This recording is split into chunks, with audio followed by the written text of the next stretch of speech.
ہم تو رکھتے ہیں مسلمانوں کا دین، دل سے ہے خدا میں ختم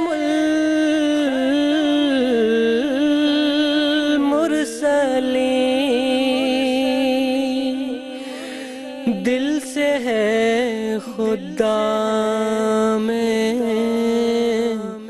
ختم المرسلین،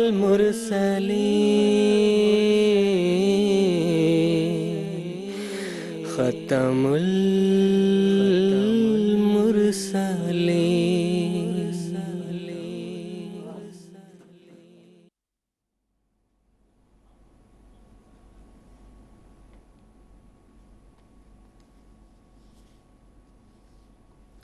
اعوذ باللہ من الشیطان الرجیم، بسم اللہ الرحمن الرحیم۔ ناظرین کرام، السلام علیکم ورحمۃ اللہ وبرکاتہ۔ آج 24 مارچ 2018 ہفتے کا دن ہے۔ انڈیا میں اس وقت رات کے 9:30 بجے ہیں اور جی ایم ٹی کے مطابق اس وقت سحر کے 4 بجے ہیں۔ اور ناظرین، یہ وقت ہے پروگرام راہ ہدیٰ کا۔ قادیان دارالامان سے پروگرام راہ ہدیٰ کی سیریز کے چوتھے ایپیسوڈ کے ساتھ ہم آپ کی خدمت میں حاضر ہیں۔ آج کا یہ ایپیسوڈ بھی حسب معمول آپ کی خدمت میں ہم لائیو پیش کر رہے ہیں، اور ہمارا یہ پروگرام انٹریکٹیو ہے، یعنی ہمارے ٹیلی فون لائنز اس وقت سے آپ کے لیے ایکٹیویٹڈ ہیں کہ اگر آپ ہمارے ساتھ اس پروگرام میں جڑ سکتے ہیں اور اپنے سوالات ہمارے علماء کرام کے پینل میں پیش کر کے ان کے جوابات حاصل کرنا چاہتے ہیں تو آپ ٹیلی فون لائنز کے ذریعے ہم سے رابطہ کر سکتے ہیں۔ اسی طرح ٹیکسٹ میسیجز، فیکس میسیجز اور ای میلز کی بھی سہولت موجود ہے، جن کے ذریعے سے آپ ہمارے اس پروگرام تک پہنچ سکتے ہیں اور اپنے سوالات ہمارے اس پروگرام میں پیش کر سکتے ہیں۔ جو ناظرین ہمارے ساتھ اس پروگرام میں جڑنے کی خواہش رکھتے ہیں، ان کے لیے میں یہ بتانا چاہتا ہوں کہ ہم سے رابطے کی تفصیل اس وقت میں امید کرتا ہوں کہ آپ اپنے ٹیلی ویژن اسکرین پر ملاحظہ فرما رہے ہیں۔ ناظرین، قادیان دارالامان سے پروگرام راہ ہدیٰ کی جو سیریز ہم آپ کی خدمت میں پیش کر رہے ہیں، اس میں دراصل ہم حضرت اقدس محمد مصطفیٰ صلی اللہ علیہ وسلم کی پیشگوئیوں کی روشنی میں جماعت احمدیہ کی صداقت کی تفاصیل آپ کی خدمت میں پیش کرنے کی کوشش کر رہے ہیں۔ اسی تسلسل میں آج کے ایپیسوڈ میں ہم آپ کی خدمت میں یہ تفصیل پیش کریں گے کہ کس طرح حضرت اقدس محمد مصطفیٰ صلی اللہ علیہ وسلم اور قرآن کریم کی پیشگوئیوں کے عین مطابق اللہ تعالیٰ نے جماعت احمدیہ کو خلافت علی منہاج النبوہ کی عظیم الشان نعمت سے فیضیاب کیا، اور کس طرح جماعت احمدیہ نظام خلافت کے تابع ہوتے ہوئے، نظام خلافت کی اطاعت میں رہتے ہوئے دن دگنی اور رات چگنی ترقی کرتے چلی جا رہی ہے۔ آج کے اس اہم موضوع یعنی جماعت احمدیہ میں خلافت علی منہاج النبوہ کے نظام کے قیام کے حوالے سے گفتگو کے لیے جو علماء کرام ہمارے ساتھ قادیان اسٹوڈیوز میں تشریف رکھتے ہیں، میں ان کا تعارف کروا دیتا ہوں۔ مکرم و محترم مولانا محمد حمید کوثر صاحب ہیں، اور ان کے ساتھ تشریف رکھتے ہیں مکرم و محترم مولانا منیر احمد صاحب خادم۔ دونوں حضرات ہمارے پروگرام کے ریگولر اور پرانے پینلسٹ ہیں۔ میں آپ دونوں حضرات کا پروگرام راہ ہدیٰ میں خیر مقدم کرتا ہوں۔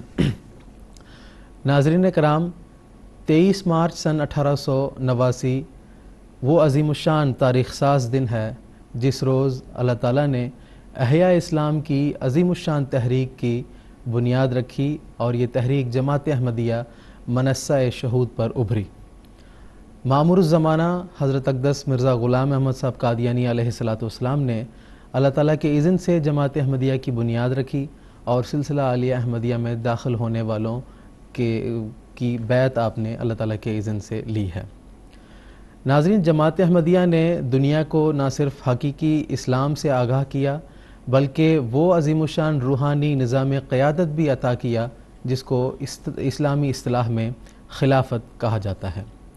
یہ وہ بابرکت نظام ہے جس کا خدا تعالیٰ نے وعدہ کیا ہے اپنے مومن بندوں سے کہ اعمال صالحہ کی شرط کے ساتھ اللہ تعالیٰ انہیں یہ انعام عطا کرتا رہے گا۔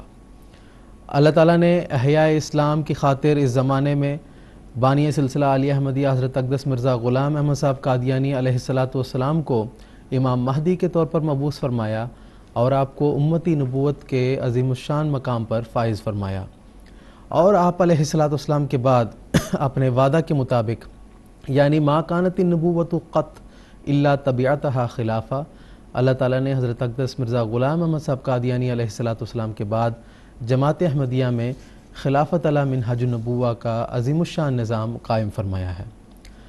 ناظرین، خلافت کا یہ انعام ایک خداداد انعام ہے، انسانی تدبیروں سے نہیں بلکہ یہ انعام خدا تعالیٰ کے ہاتھوں سے عطا کیا جاتا ہے، اور یہ نظام خدا تعالیٰ کے ہاتھوں سے قائم کیا جاتا ہے۔ یہ نظام دراصل وحدت امت کی جان ہے، یہ شیرازہ بندی کی اساس ہے، یہ فتح و ظفر کی کلید ہے، یہ مومنوں کے ایمان و یقین کی نشانی ہے۔ اسی نظام خلافت کے ساتھ دراصل احیاء اسلام جو ہے وہ بھی وابستہ ہے۔ آج اللہ تعالیٰ نے جماعت احمدیہ کو خلافت کے اس عظیم الشان نعمت سے سرفراز فرمایا ہے، اور خلافت کی برکت کے نتیجے میں جماعت احمدیہ کو نیکی کے ہر میدان میں ترقی اور مضبوطی عطا ہوئی ہے۔ خوف کی ہر حالت خلافت کی بدولت امن میں بدلتی آ رہی ہے، اور جماعت احمدیہ دن دگنی رات چگنی خلافت کی عظیم الشان کی عادت میں ترقی کرتی چلی جا رہی ہے اور ساری دنیا میں پھیلتی چلی جا رہی ہے۔ خلافت کا یہ فیض ہے کہ قادیان سے اٹھنے والی حضرت اقدس مسیح موعود علیہ السلام کی آواز آج دنیا کے 210 ممالک میں گونج رہی ہے۔ آج حضرت اقدس مسیح موعود علیہ السلام کے 5ویں خلیفہ حضرت مرزا مسرور احمد صاحب ایدہ اللہ تعالیٰ بن نسل عزیز کی عظیم الشان روحانی قیادت اور خلافت میں جماعت احمدیہ دنیا میں کام کر رہی ہے اور ترقی کر رہی ہے، اور جماعت احمدیہ کو نیکی کے ہر میدان میں مضبوطی عطا ہو رہی ہے، اور اسلام اور قرآن مجید کی تعلیمات کو احسن رنگ میں دنیا کے سامنے پیش کرنے کی اللہ تعالیٰ جماعت احمدیہ کو توفیق عطا فرما رہا ہے۔ آج دنیا میں جماعت احمدیہ صرف وہ واحد جماعت ہے جس کو اللہ تعالیٰ نے خلافت کا یہ عظیم الشان انعام عطا فرمایا ہے، اور اس نعمت کی بدولت جماعت احمدیہ کو یقین محکم عطا ہوا ہے، اور جماعت احمدیہ دنیا میں اسلام اور قرآن مجید کی خدمت کر رہی ہے، اور حضرت اقدس محمد مصطفیٰ صلی اللہ علیہ وسلم کے جھنڈے کو دنیا میں لہرانے کی کوشش کر رہی ہے، اور تمام بنی نوع انسان کو اسلام کے جھنڈے تلے لانے کی کوشش کر رہی ہے۔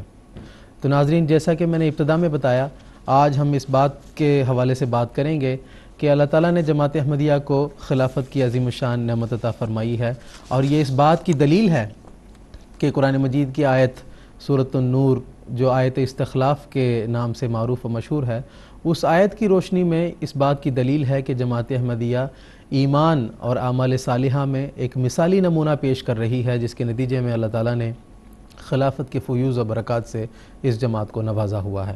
مزید انشاءاللہ العزیز ہم اس حوالے سے تفصیل آپ کی خدمت میں پیش کریں گے۔ اگر خلافت علی منہاج النبوہ کے موضوع پر اور جماعت احمدیہ میں جو خلافت قائم ہے، اس حوالے سے اگر آپ کے ذہن میں سوالات ہیں تو ہمارے ٹیلی فون لائنز آپ کے لیے ایکٹیویٹڈ ہیں، ہمیں ٹیلی فون کیجئے گا اور ہمارے علماء کرام کے پینل میں اپنے سوالات پیش کر کے ان کے جوابات آپ حاصل کر سکتے ہیں۔ ہم سے رابطے کی تفصیل اس وقت آپ اپنے ٹیلی ویژن اسکرین پر ملاحظہ فرما رہے ہیں۔ آج کے اس اہم موضوع پر گفتگو کا آغاز میں محترم مولانا محمد حمید کوثر صاحب سے کرنا چاہوں گا کہ آج دنیا کا ہر انسان، ہم دیکھتے ہیں مختلف نیوز اور اخبار اور ٹی وی چینلز میں بھی دیکھتے ہیں کہ دنیا میں ایک بے چینی کا عالم ہے، اور دنیا بڑی تیزی کے ساتھ تباہی کی طرف بڑھ رہی ہے، اور دنیا مختلف ابتلاؤں کے زد میں اس وقت جو ہے وہ دوچار ہو رہی ہے۔ تو اس کی کیا وجوہات ہیں، اور ان ابتلاؤں سے اور ان تباہیوں سے بچنے کا کیا راستہ ہے، اس کے بارے میں ہمیں کچھ تفصیل بتائیں۔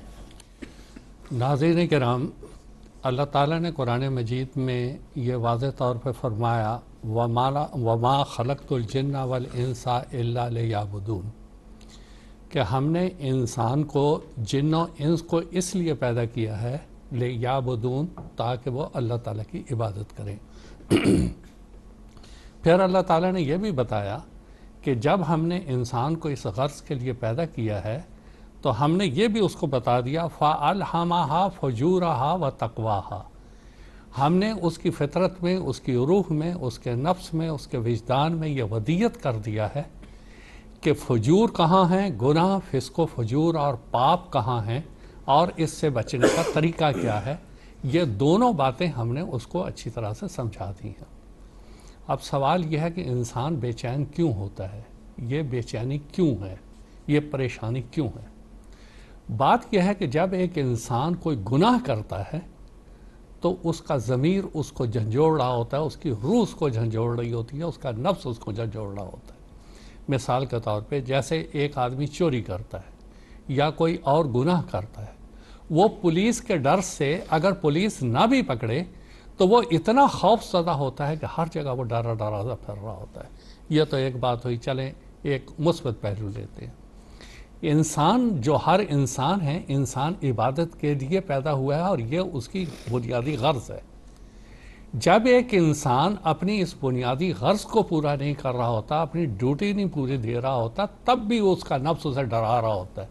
مثال کے طور پہ ایک ٹیچر ہے، وہ کسی اسکول میں پڑھاتا ہے، بغیر اجازت لیے ہوئے وہ اسکول سے کہیں باہر چلا جاتا ہے، اس کو اس کا نفس ڈرا رہا ہوگا کہ تو اپنی ڈیوٹی کو پوری طرح ادا نہیں کر رہا ہے، اس وجہ سے وہ ڈر رہا ہوگا۔ آج کا انسان کیوں ڈرتا ہے، کیوں بے چین ہے؟ کیونکہ وہ اللہ تعالیٰ کے جس مقصد کے لیے بھیجا گیا تھا وہ مقصد وہ پورا نہیں کر رہا، اور جب وہ بے چین ہوتا ہے، اس کی روح اس کو بے چین کرتی ہے، اس کا نفس اس کو بے چین کرتا ہے، پھر وہ کیا کرتا ہے؟ جو دینی رجحان کا انسان نہیں ہوتا وہ پھر شراب پیے گا، وہ نشے استعمال کرے گا، وہ ڈرگس لے گا، وہ اور ایسے طریقے اختیار کرے گا کہ اس کو چین آئے۔ ابھی ایک پروگرام میں ٹی وی پہ دیکھ رہا تھا تو اس نے بتایا کہ آج 90% انسان آرام سے سو بھی نہیں سکتے ہیں، سونے کے لیے بھی ان کو کوئی نہ کوئی دوا لینی پڑتی ہے۔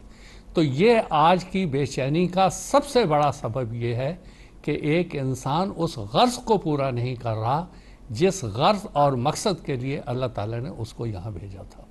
ایک بات۔ دوسری بات، اب انسان آہستہ آہستہ آہستہ آہستہ وہ گناہوں میں بڑھتا چلا جاتا ہے، اور اپنی جو روح اور نفس کی آواز ہے، فجورہا و تقواہا، تقواہا کی بات سننے کے لیے وہ تیار ہی نہیں ہے، اور اس کی وجہ سے وہ گناہوں میں دن بدن بڑھتا چلا جاتا ہے۔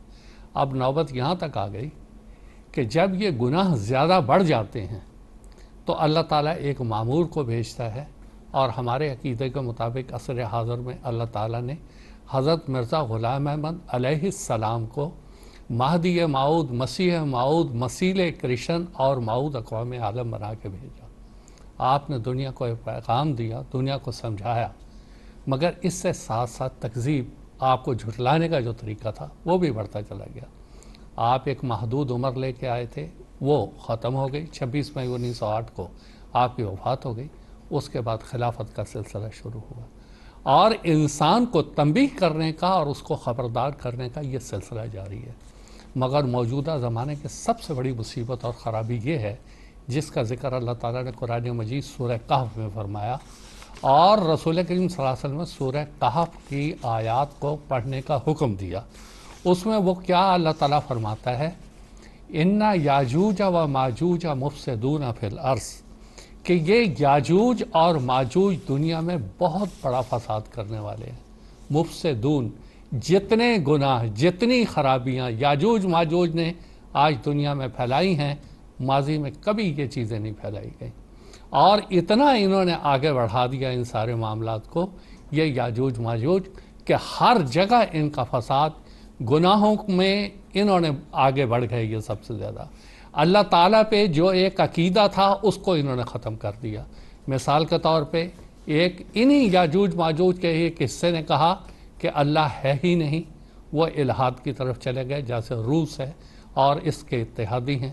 ایک دوسرا ہے وہ گروہ ماجوج کا، یاجوج کا دوسرا حصہ جو ہے وہ یہ کہتا ہے اللہ اگر ہیں بھی تو وہ 3 ہیں، اور طرح طرح کی باتیں کرنے لگے، اور اس کی وجہ سے ایک انسان اپنے پیدا کرنے والے کو ہی بھول گیا، اور اپنے مقصد حیات تو ایک طرف رہا، اللہ تعالیٰ پہ ہی تمسخر اڑانے لگ پڑا۔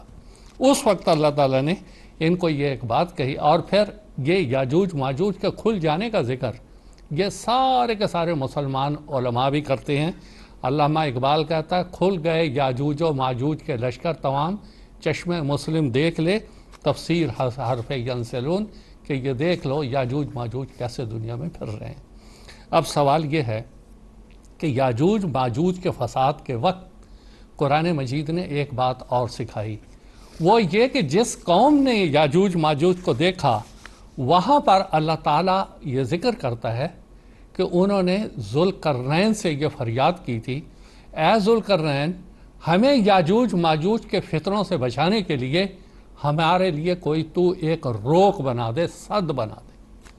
اور وہ سد یاجوج ماجوج نے بنائی۔ اس نے کہا یہ ایک وقت تو کام دے گی، اس کے بعد یہ بھی ختم ہو جائے گی۔ عصر حاضر میں مسیل ذوالقرنین سیدنا حضرت مسیح موعود علیہ السلام، آج یاجوج ماجوج کے فتنوں سے اگر بچا جا سکتا ہے تو وہ عصر حاضر کے مسیل ذوالقرنین جو اس زمانے کے ذوالقرنین ہیں ان کے پیچھے اور ان کی اتباع اور ان کی پیروی کرنی ہوگی۔ ایک عجیب بات یہاں نظر آتی ہے کہ پہلے ذوالقرنین نے تو ایک دیوار اور ایک روک اور ایک سد بنا دی تھی، مگر یہ دوسرے ذوالقرنین جو حضرت مسیح فرماتے ہیں کہ مجھے بھی اللہ تعالیٰ نے ذوالقرنین کہا ہے، انہوں نے بھی اللہ تعالیٰ کے حکم سے الدار بنایا اور یہ کہا انی احافظ کل من فی الدار، کہ ہر وہ جو تیرے دار میں رہے گا وہ دنیا کے فتنوں سے محفوظ رہے گا۔ اور حضور نے فرمایا اس دار سے مراد کشتی نوح میں حضور فرماتے ہیں یہ نہ سمجھو کہ میرے یہ اینٹ پتھروں اور خشتوں کو یہ گارے کے بنے ہوئے دیوار ہی مراد ہے، بلکہ اس سے مراد وہ روحانی گھر ہیں جو دنیا میں کہیں بھی احمدی میرے پیروی کی وجہ سے بناتے ہیں، اللہ تعالیٰ ان کو اس تکلیف سے بچائے گا، ان دکھ سے بچائے گا۔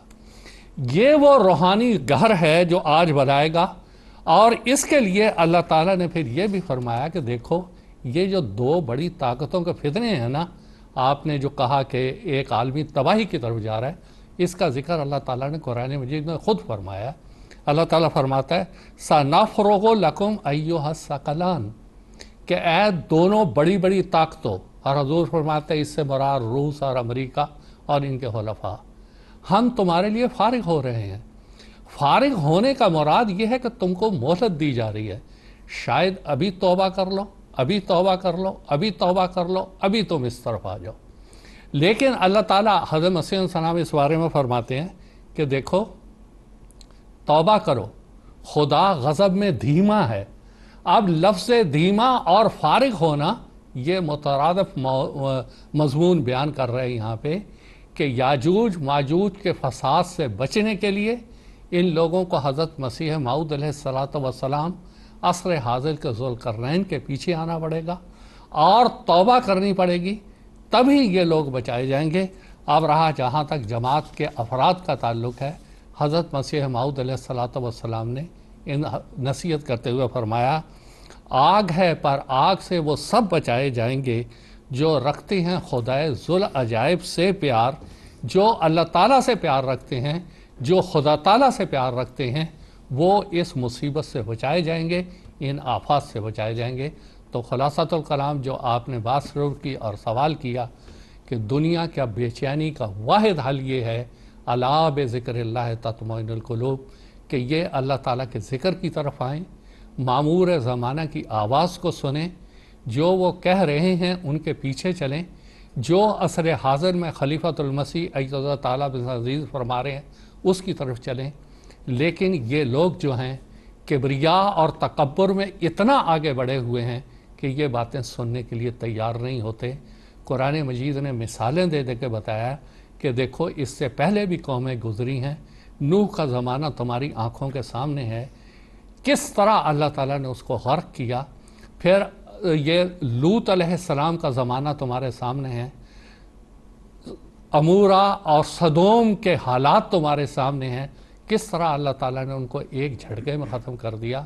پھر اللہ تعالیٰ نے مثال دے کے بتایا دیکھو ارم قوم ایک گزری ہے، وہ اپنے آپ کو یہ سمجھتے تھے لم یخلق مثلھا فی البلاد، کہ ان جیسا دنیا میں کوئی پیدا ہی نہیں ہوا، لیکن اللہ تعالیٰ نے ان کو بھی تباہ و برباد کر دیا۔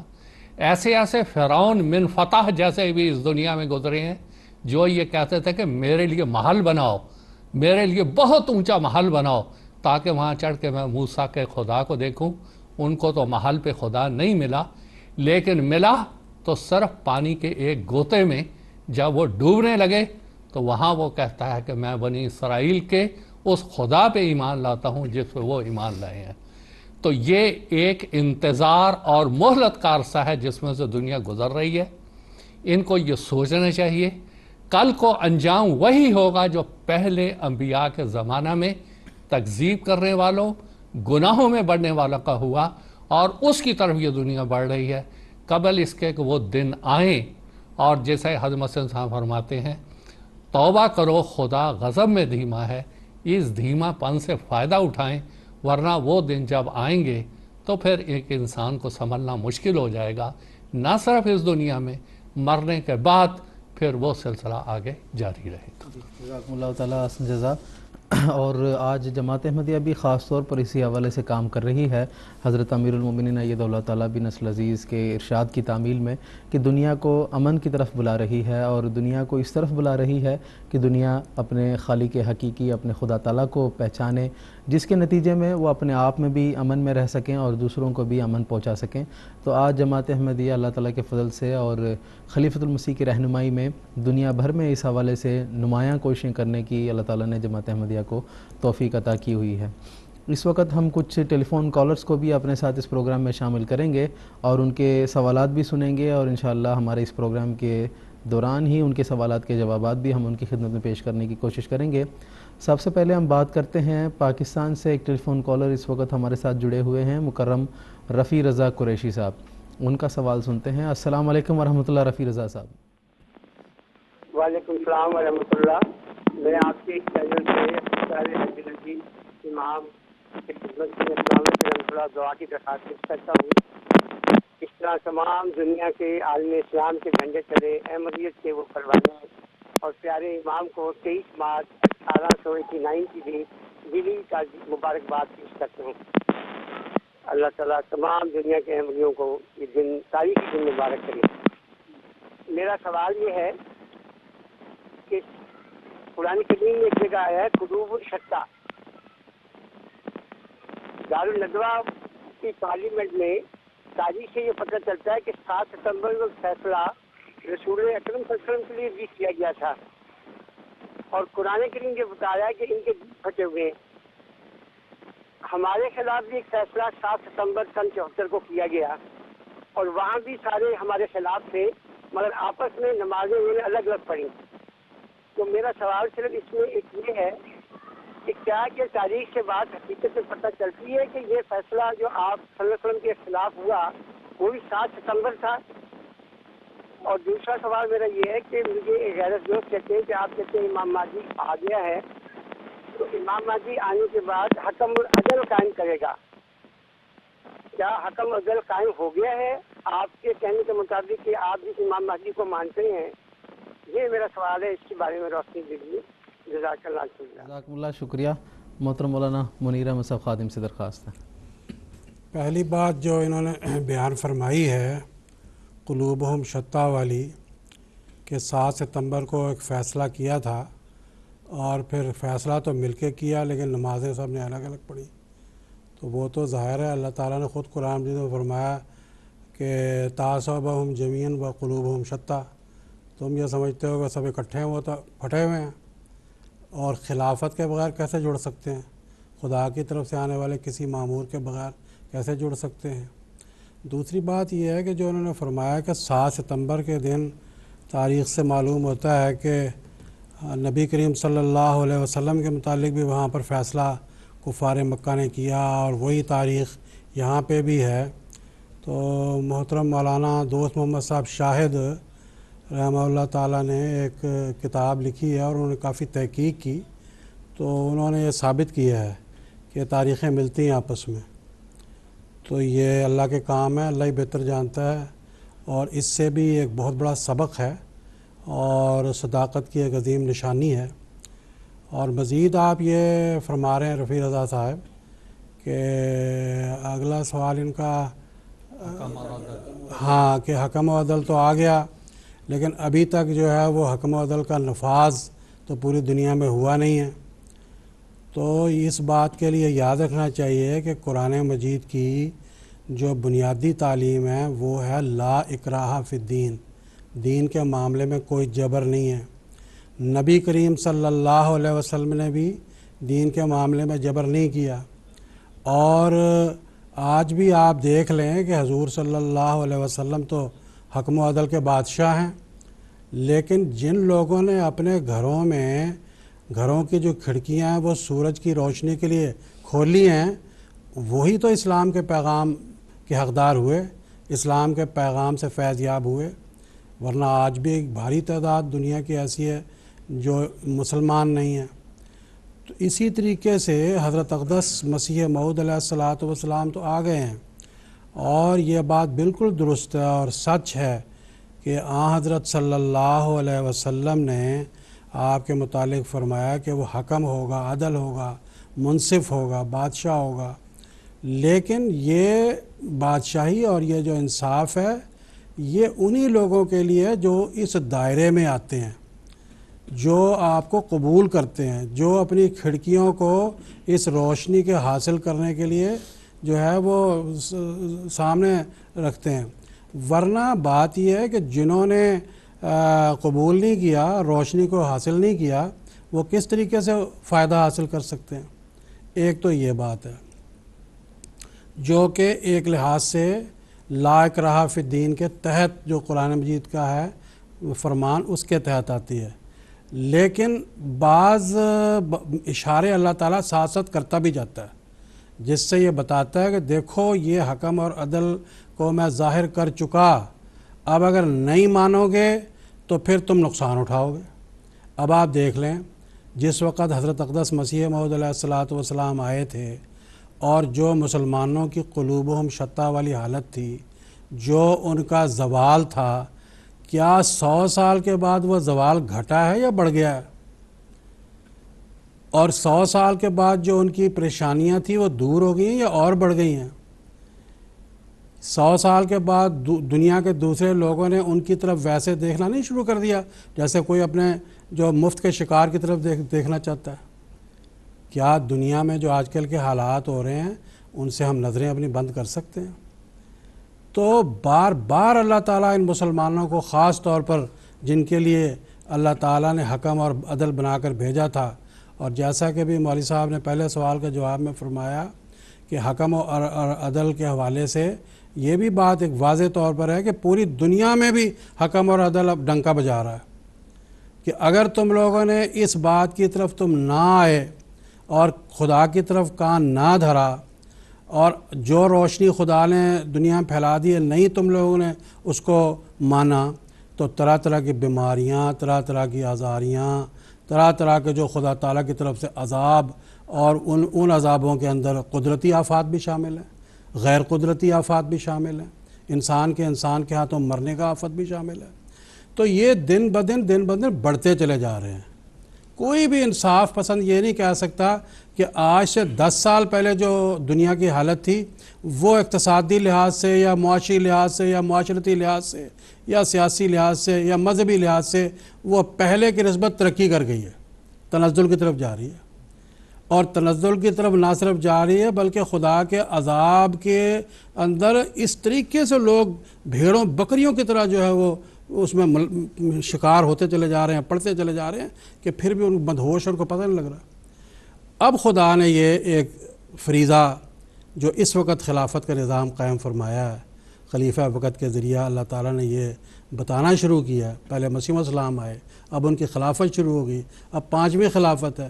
کس کس جگہ حضور نہیں گئے اور کہاں کہاں جا کے آپ نے اپنے مؤثر پیغام کے ذریعہ پوری دنیا کے اندر بتا نہیں دیا کہ وہ روشنی آ گئی ہے، وہ حکم اور عدل آ گیا ہے، آؤ اس کو مان لو، اس کو قبول کر لو، اسی میں تمہاری نجات ہے۔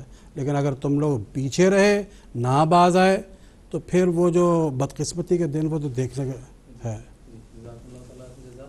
ایک اور ٹیلی فون کالر اس وقت ہمارے ساتھ ٹیلی فون لائن پر موجود ہیں، ان سے بھی ہم بات کریں گے۔ یو کے سے مکرم محمد عبدالرشید صاحب اس وقت ہمارے ساتھ جڑے ہوئے ہیں، ان سے بھی بات کرنے کی کوشش کرتے ہیں۔ السلام علیکم ورحمۃ اللہ محمد عبدالرشید صاحب۔ ہاں جی، السلام علیکم ورحمۃ اللہ وبرکاتہ۔ بھائی صاحب، آج اس کا سوال یہ ہے جی کہ سورت الصافات میں حضرت ابراہیم علیہ السلام کے بیٹے، بڑے بیٹے حضرت اسماعیل کی شاندار وفاداری کا ذکر ہے۔ پھر حضرت اسحاق کی اولاد سے حضرت مسیح ناصری کی حد تک رسول آتے رہے، اور پھر حضرت اسماعیل علیہ السلام کی اولاد میں سے نبوت شروع ہوئی، جیسی حضرت محمد مصطفیٰ صلی اللہ علیہ وآلہ وسلم تشریف لائے اور اسلام کو بول بالا کیا. الحمدللہ علی ذالک. اس چیز کو سامنے رکھتے ہوئے اور اسلام کے عروج کو سامنے رکھنے کے بعد حضرت مسیح موعود علیہ السلام نے اس اسلام کو دوبارہ زندہ کیا. اب ان کی خلافت اس کام کو سنبھالے ہوئے ہے. گو ہماری مخالفت بھی ہو رہی ہے. برائے کرم اس بارے میں وضاحت فرما دیں کہ حضرت مسیح موعود علیہ السلام کے کیا ارشادات تھے. دوسرا عاجزانہ سوال یہ ہے جی، لوگ پوچھتے ہیں کہ آپ لوگ حضرت مسیح موعود علیہ السلام کے تذکرہ اور خطبہ الہامیہ کو کیا اہمیت دیتے ہیں؟ کیا یہ بائبل کے برابر ہیں یا اس سے بہتر ہیں؟ برائے کرم اس کی بھی وضاحت فرما دیں. جزاکم اللہ احسن الجزا. جزاک اللہ جناب، شکریہ. محترم مولانا محمد حمید کوثر صاحب سے درخواست. بات یہ ہے کہ ہمارے رشید صاحب نے بہت سے سوالات اکٹھے کر دیے ہیں، اختصار سے اس کو سمیٹنے کی کوشش کرتے ہیں. سب سے پہلے بات یہ ہے کہ جو انہوں نے تشبیہ بیان کی ہے دو سلسلوں کی، حضرت ابراہیم علیہ السلام کے بڑا ایک بیٹے اسحاق اور ایک بیٹے حضرت اسماعیل علیہ السلام. حضرت اسحاق کی اولاد سے جو آگے یعقوب علیہ السلام، پھر آگے یوسف علیہ السلام، پھر یہ سلسلہ موسویہ جو سارا چلا، اس کا جو آخری ایک رکن تھا، حصہ تھا، وہ یہ کہ مسیح موسوی عیسیٰ علیہ السلام اس امت میں آئے، اس سلسلے میں آئے، اور اس طرح سے یہ سلسلہ ختم ہو گیا. اب رسول کریم صلی اللہ علیہ وسلم کو اللہ تعالیٰ نے خاتم کہا. خاتم بھی ایک روایت میں آتا ہے، خاتم بھی ہے. مطلب کیا کہ اس سلسلے کا جو آنے کا نبی آنے کا سلسلہ تھا، اس لحاظ سے آپ خاتم، اب ادھر سے کوئی نہیں آئے گا. اور دوسرا خاتم کے معنی یہ کہ اب شریعت والا نبی کوئی نہیں آئے گا، اس لحاظ سے آپ خاتم کا مفہوم بھی آپ پہ صادق آتا ہے. اب دوسری طرف حضرت اسماعیل علیہ السلام، حضرت اسماعیل علیہ السلام کی اولاد میں سے سب سے بڑا جو رسول آیا وہ حضرت محمد مصطفیٰ صلی اللہ علیہ وسلم. اب حضرت محمد مصطفیٰ صلی اللہ علیہ وسلم کے بعد آگے مجددین، اولیاء، یہ سارے اس امت میں آتے رہے، اور آخر پہ حضرت مسیح موعود علیہ السلام تشریف لائے. حضرت مسیح موعود علیہ السلام کی وفات 26 مئی 1908 کو ہو گئی، اور آپ کے بعد جو سلسلہ خلافت شروع ہوا، اس کے بارے میں رسول کریم صلی اللہ علیہ وسلم نے فرمایا ثم سکتا، آپ خاموش ہو گئے. اور اس کے بعد حضرت مسیح موعود علیہ السلام کی تحریرات جو کہ لیکچر سیالکوٹ حقیقت وہی میں ہیں، اس سے صاف طور پہ یہ پتہ چلتا ہے کہ آپ مجدد آخر الزمان بھی ہیں، آپ مصلح و آخر الزمان بھی ہیں. یہ جو 1000 سال اب اس دنیا کے اس عرصے کا باقی ہے، اس کے لیے اب خلافت کا ہی نظام ہے، وہ چلے گا، اور اسی کے ذریعے سے دنیا کی اصلاح ہوگی. یہ تو ان کے سوال کا ایک حصہ تھا. دوسرا حصہ کیا تھا؟ دوسرا وہ یہ پوچھ رہے تھے حضرت، ان کا سوال کا دوسرا حصہ اس وقت ذہن میں نہیں ہے، خیر ہم ان سے دوبارہ رابطہ کرنے کی کوشش کریں گے. جی جی، ہم دوبارہ ان سے رابطہ کرنے کی کوشش تو کریں گے. دوسرا حصہ جو تھا اس کا پھر بعد میں جی جی جی. ایک اور ٹیلی فون کالر ہیں اس وقت ہمارے ساتھ جڑے ہوئے ہیں، بنگلہ دیش سے مکرم محمد عارف الزمان صاحب. ان سے بھی بات کرنے کی کوشش کرتے ہیں. السلام علیکم ورحمۃ اللہ عارف الزمان صاحب. السلام علیکم ورحمۃ اللہ.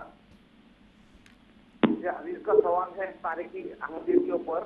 خلیفہ مسیح اول نے جب وہ لاہوری پارٹی والوں نے کام کرنے کی کوشش کیا تھا، اس دفعہ سورہ جو بروج کے آیات صبح فجر کی نماز کے بعد پڑھنے کے بعد سب ٹھنڈا ہو گیا تھا. اس کا جو واقعہ ہے وہ ہمیں چاہیے تفصیل کے ساتھ. اور دوسرا ہے کہ خلیفہ ثالث کا جو ٹھیک ہے، آپ کے سوال کا پہلا حصہ ہمیں مل گیا ہے عارف الزمان صاحب. آپ کے سوال کا پہلا حصہ ہمیں مل گیا ہے، اور ہم اس وقت اسی حصے کا جو ہے وہ آپ کی خدمت میں جواب پیش کرنے کی کوشش کریں گے. اس حوالے سے میں محترم مولانا محمد حمید کوثر صاحب سے درخواست. بات یہ ہے کہ یہ حضرت خلیفۃ المسیح اول کے زمانے کی بات کر رہے ہیں. یہ 1909 کی بات ہے، یعنی حضرت مسیح علیہ السلام کی وفات کے تقریباً 1-1.5 سال کے بعد. اس وقت یہ سوال پیدا ہوا، یہ لاہوری طبقہ جو تھا، انہوں نے یہ سوال پیدا کیا کہ انجمن بالا ہے یا خلیفہ وقت بالا ہے. یہ ایک تنازع پیدا ہونا شروع ہوا. اس پر حضور نے سارے جو بڑے بڑے جماعت کے عہدیداران تھے ان کی ایک میٹنگ بلائی کہ آپ سارے جو ہیں وہ قادیان آئیں. چنانچہ وہ قادیان آئے اور آ کے وہ جنوری کے دن تھے, سردی کے دن تھے, تو حضور نے حضرت خلیفۃ المسیح اول نے ان کو مسجد مبارک کی چھت کے اوپر سب کو بلایا اور وہاں پر آپ نے ان کو نصیحت کرنا چاہی. وہاں پر کیا ہوا کہ کسی نے خواجہ کمال الدین صاحب جو تھے انہوں نے کہا حضرت خلیفۃ المسیح ثانی کو یا کسی اور کو کہ خلیفہ مسیح اول کو جا کے بتا دیں کہ اب آنے کی ضرورت نہیں ہے, جماعت والے سمجھ گئے ہیں کہ انجمن ہی والا ہے. حضور کو یہ بات سن کے بڑی تکلیف ہوئی اور حضور مسجد مبارک میں تشریف لائے اور سیدھا مسجد مبارک کے اوپر چلے گئے, اوپر والے چھت والے حصے میں. مسجد مبارک کے اس وقت 2 حصے تھے یعنی ترتیب کے لحاظ سے. ایک وہ جو حضرت مسیح عیسی نے 1882-83 میں خود تعمیر کروایا, اور دوسرا حصہ یہ تھا جو 1906 میں جب کہ صدر انجمن احمدیہ کے رجسٹریشن ہو چکی تھی 6 اور 7 میں, اس وقت صدر انجمن احمدیہ کے زیر انتظام وہ دوسرا حصہ تعمیر ہوا تھا. حضرت خلیفۃ المسیح اول تشریف لائے اور آپ بجائے اس کے کہ جو محراب تھا اس میں کھڑے ہوتے, آپ وہ پرانے حصے میں تشریف لے گئے اور وہ کمرہ جس کے اندر حضرت مولانا عبدالکریم صاحب رضی اللہ تعالیٰ عنہ رہائش پذیر تھے, فوت ہو گئے تھے وہ, اس کمرے کے بالکل پاس کھڑے ہو گئے آپ جا کے, اور وہاں سے پھر آپ نے خطاب شروع فرمایا. آپ نے کہا میں تمہارے اس حصے میں بھی کھڑا نہیں ہوتا جو کہ انجمن کے زیر انتظام بنا ہوا ہے, میں تو اپنے آقا کے جو میرے آقا نے مسجد بنائی ہے میں اس حصے میں کھڑے ہو کے تم سے بات کر رہا ہوں. پھر حضور نے وہاں مدلل یہ بات کی کہ خلیفہ وہ نبی کا جانشین ہوتا ہے, میں حضرت مسیح موعود علیہ السلام کا جانشین ہوں, مجھ کو اللہ نے خلیفہ بنایا ہے, نہ کسی انجمن نے نہ کسی ادارے نے ایسی خلافت کی مجھے کوئی پرواہ نہیں ہے, مجھے اللہ نے بنایا ہے اور ساری انجمن اور ادارے وہ خلیفہ کے ماتحت ہیں. اور یہ حضور نے اس وقت اتنا مضبوطی کے ساتھ جماعت کا موقف خلیفہ کے اور انجمن کے مقام کے بارے میں جو تھا پوری وضاحت کر کے سارے شکوک و شبہات دور کر دیے تھے. یہ وہ واقعہ ہے سارا. جی جزاکم اللہ تعالیٰ حسن جزا. عبدالرشید صاحب کے سوال کا دوسرا حصہ یہ تھا کہ وہ خطبہ الہامیہ کے سٹیٹس اور مقام کے بارے میں پوچھ رہے تھے کہ بات یہ ہے کہ سب سے اہم وہ قرآن مجید ہے.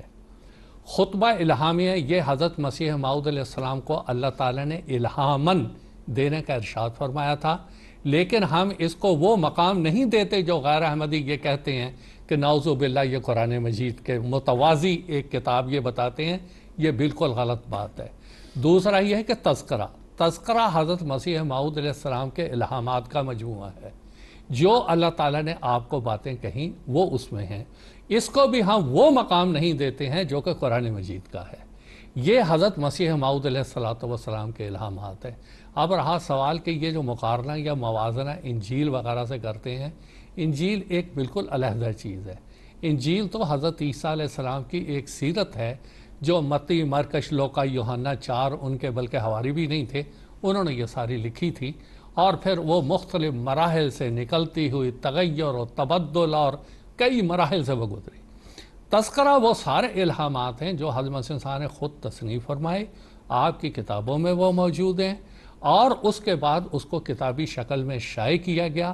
اس کی بہت سی پیشگوئیاں ماضی میں پوری ہوئیں, کچھ اب ہو رہی ہیں, کچھ قیامت تک ہوتی چلی جائیں گی.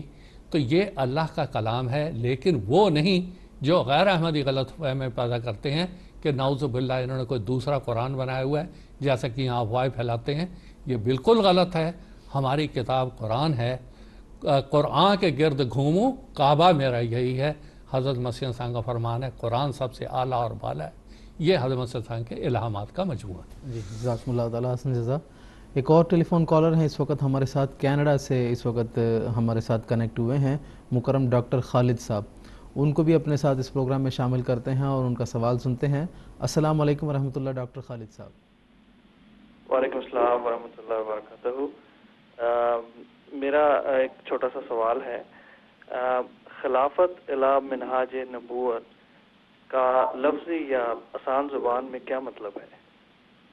ٹھیک ہے جناب, جزاکم اللہ, شکریہ. محترم مولانا منیر احمد صاحب خادم سے درخواست ہے. یہ اگلے سوال میں آ رہا ہے, یہ اس کا مطلب بتا دیں گے انشاءاللہ. جی تو اس سوال کو بھی شامل کر دیتے ہیں آپ اس پروگرام میں کہ ہم یہ آپ سے پوچھنا تھا کہ جو اللہ تعالیٰ نے قرآن مجید میں یہ وعدہ فرمایا ہے کہ خلافت کی جو نعمت ہے وہ دراصل اللہ تعالیٰ ان لوگوں کو عطا کرتا ہے جو ایمان اور اعمال صالحہ میں ایک مثالی نمونہ پیش کرتے ہیں. تو آج اللہ تعالیٰ کے فضل سے جماعت احمدیہ کو اللہ تعالیٰ نے اس نعمت سے نوازا ہوا ہے، جو کہ اس بات کی دلیل ہے کہ جماعت احمدیہ ایمان اور اعمال صالحہ میں ایک مثالی نمونہ پیش کر رہی ہے، اور یہ جماعت احمدیہ کی صداقت کی بھی ایک دلیل بن جاتی ہے جماعت احمدیہ میں خلافت کا نظام کے موجود ہونا. اس حوالے سے میں مزید آپ سے تفصیل جاننا چاہوں گا. اسی طرح ڈاکٹر خالد صاحب کو جو سوال ہے کہ خلافت علی منہاج النبوہ کا کیا مطلب ہے، وہ بھی. سوال کے جواب میں سب سے پہلے میں یہ عرض کرنا چاہتا ہوں کہ قرآن مجید کی اصطلاح میں خلافت کے معنی کیا ہیں. بنیادی طور پر جو خلیفہ یا خلافت کی جو اصطلاح ہے اور جو قرآن مجید میں آئی ہے وہ بنیادی طور پر اللہ تعالیٰ کے انبیاء علیہ السلام کے لیے آئی ہے. چنانچہ جس وقت اللہ تعالیٰ نے حضرت آدم علیہ السلام کو، جو اللہ تعالیٰ کے پہلے نبی تھے، ان کو مبعوث کرنا چاہا تو اللہ تعالیٰ نے فرشتوں سے یہ کہا کہ انی جائل فی الارض خلیفہ، کہ میں زمین میں خلیفہ بنانے والا ہوں. تو اس سے اس اصطلاح سے پتہ لگتا ہے کہ جتنے بھی خدا تعالیٰ کے انبیاء آئے ہیں وہ سارے کے سارے خلیفۃ اللہ تھے. کیوں؟ اس لیے کہ اللہ تعالیٰ کی مرضی اور اس کی خوشنودی اور اس کے بتائے ہوئے طریقہ کار کو من و ان وہ اس دنیا میں اس سے وحی اور الہام لے کر دنیا میں رائج کرتے ہیں، اور دنیا کے اندر جسمانی لحاظ سے، اخلاقی لحاظ سے اور روحانی لحاظ سے وہ خلیفۃ اللہ ایک بہت بڑا جو ہے وہ انقلاب پیدا کرتے ہیں. اب ان آنے والے خلیفۃ اللہ میں سے سب سے بڑھ کر اس وقت ہمارے عقیدے کے مطابق حضرت محمد رسول اللہ صلی اللہ علیہ وسلم ہے. اور یہ جو خلیفۃ اللہ اللہ کی طرف سے آتا ہے، اللہ تعالیٰ نے ان کو بھیجتے وقت ہی پہلے تو فرمایا کہ میں خلیفہ بنانے والا ہوں، دوسرے فرمایا ان فرشتوں کو کہ تم ان کی اطاعت کامل کرو، اور اس کے لیے سجدہ کا لفظ استعمال فرمایا. اللہ فرماتا ہے وَإِذْ قُلْنَا لِلْمَلَائِكَةِ اسْجُدُوا لِآدَمَ، کہ ہم نے ملائکہ سے کہا کہ آدم کو سجدہ کرو. اب سجدہ کیا چیز ہے؟ سجدہ کا مطلب یہ ہے کہ کامل اطاعت، جس سے بڑھ کر اطاعت کا تصور بھی نہیں کیا جا سکتا. تو کیا ہوا؟ خلیفۃ اللہ کون ہوا؟ جس کو اللہ بھیجتا ہے. اور خلیفۃ اللہ کون ہوتا ہے؟ جس کی کامل فرما برداری اور اطاعت کرنا انسانوں کے لیے واجب ہوتی ہے. اب دنیا میں جتنے بھی انبیاء علیہ السلام آئے، خاص طور پر جو شریعت لانے والے نبی، ان کے بعد جو ہے وہ سلسلہ خلافت پھر اللہ تعالیٰ نے شروع فرمایا.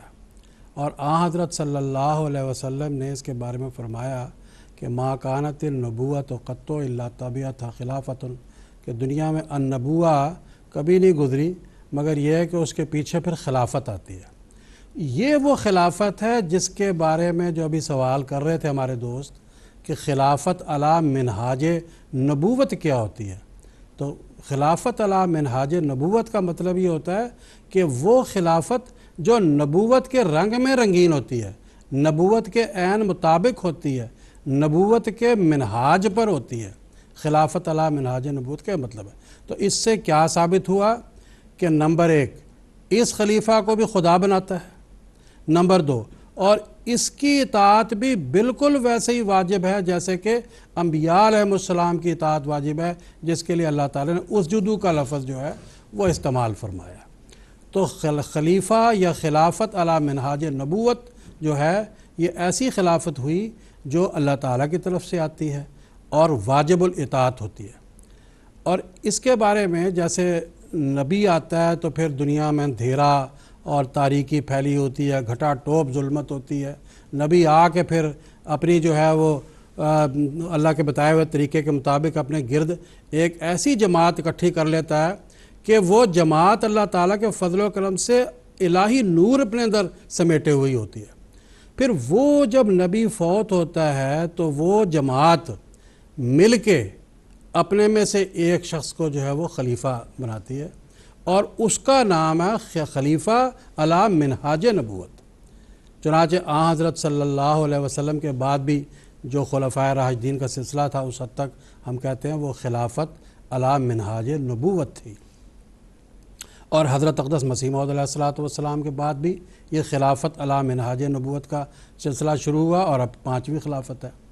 اس خلافت علی منہاج نبوت کے بارے میں سورۃ النور کی آیت 56 میں اللہ تعالیٰ فرماتا ہے اعوذ باللہ من الشیطان الرجیم وعد اللہ الذین آمنوا منکم وعملوا الصالحات لیستخلفنہم فی الارض کما استخلف الذین من قبلہم، کہ اللہ نے وعدہ کیا ہے ان لوگوں سے جو تم میں سے جو ایمان لائے اور جنہوں نے نیک اعمال جو بجا لائے، کہ وہ ضرور ان میں خلیفہ بنائے گا جیسا کہ تم میں سے پہلے لوگوں میں خلافت قائم ہوتی رہی، یعنی کہ امت موسویہ میں۔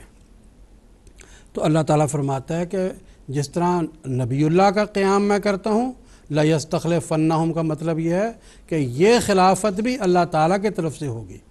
کیوں اللہ تعالیٰ کی طرف سے قرار پائی؟ اس لیے کہ جب اس خلیفہ کو بنانے کے لیے بیٹھتے ہیں تو وہ سارے کے سارے وہ لوگ ہوتے ہیں جو اس ایک نبی کی وفات کے بعد جو نور انہوں نے اس سے حاصل کیا ہوتا ہے، اور جو اس کی وفات کے بعد ان کے دل غمگین ہوتے ہیں، اس کو لے کر پھر وہ اپنے میں سے ایک ایسے شخص کے بارے میں فیصلہ کرتے ہیں کہ یہ ہم جو ہے اس کو خلیفہ جو ہے خدا ہم نامزد کرتے ہیں، ہم منتخب کرتے ہیں۔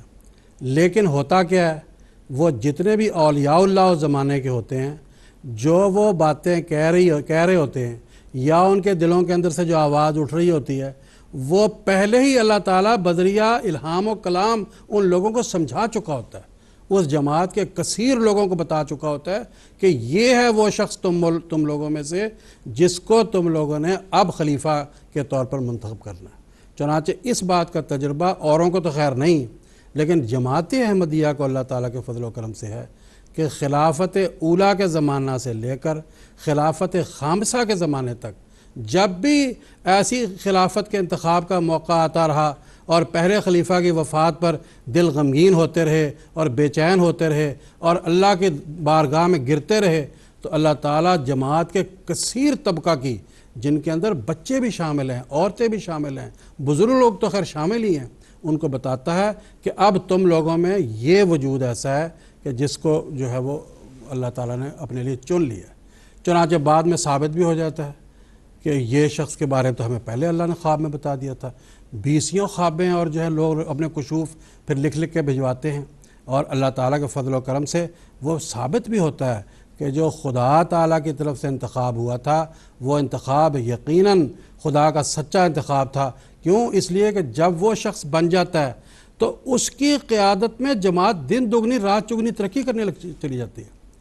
تو اسی لیے یہ جو آتا ہے کہ آپ نے سوال کیا کہ ایمان اور اعمال صالحہ جو لوگ بجا لانے والے ہوتے ہیں ان لوگوں میں اللہ تعالیٰ جو ہے خلافت علی منہاج نبوت کے سلسلے کو قائم فرماتا ہے۔ اس میں ایک بات یہ بھی یاد رکھنے والی ہے کہ انہی لوگوں میں قائم فرماتا ہے جو خلافت پر ایمان رکھتے ہیں، جن کا خلافت پر ایمان ہی نہیں ان میں نہیں قائم فرماتا، اور جو خلافت کے قیام کے مناسب حال اپنے اعمال بھی بجا لاتے ہیں۔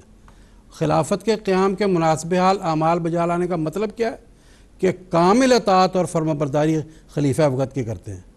لیکن اگر جس وقت خدا تعالیٰ کو پتہ لگے خدا نہ خواستہ کہ یہ لوگ خلیفہ وقت کی ویسی اطاعت نہیں کر رہے، تو اللہ تعالیٰ کوئی مکلف تو نہیں ہے، یہ وعدہ ہے خدا کا، بشارت ہے کہ اگر تم لوگ اس طرح کرتے رہو گے، لیکن یہ بات حتمی ہے، اور اللہ تعالیٰ نے اپنے وعدوں سے ہمارے خلفائے کرام کو یہ بات سمجھا دی ہے کہ اب خلافت احمدیہ کا کوئی دشمن بال بیکا بھی نہیں کر سکتا۔ خلافت احمدیہ بلوغت کی عمر کو پہنچ چکی ہے، اور یہ سلسلہ قیامت تک جاری رہے گا۔ اور دیکھیں حضرت اقدس مسیح موعود علیہ الصلوۃ والسلام نے جو رسالہ الوصیت میں فرما دیا تھا، یہ فرمایا تھا کہ یہ دائمی ہے اور قیامت تک تمہارے ساتھ رہے گی، اور یہ اللہ تعالیٰ کی بشارت ہے، اور یہ اس بات کی پکی اور واضح دلیل ہے کہ جماعت احمدیہ کی اکثریت اللہ تعالیٰ کے فضل و کرم سے ایمان اور اعمال صالحہ کے جو اعلیٰ تقاضے ہیں، جو اونچے معیار ہیں، ان پر عمل کرنے والی ہے۔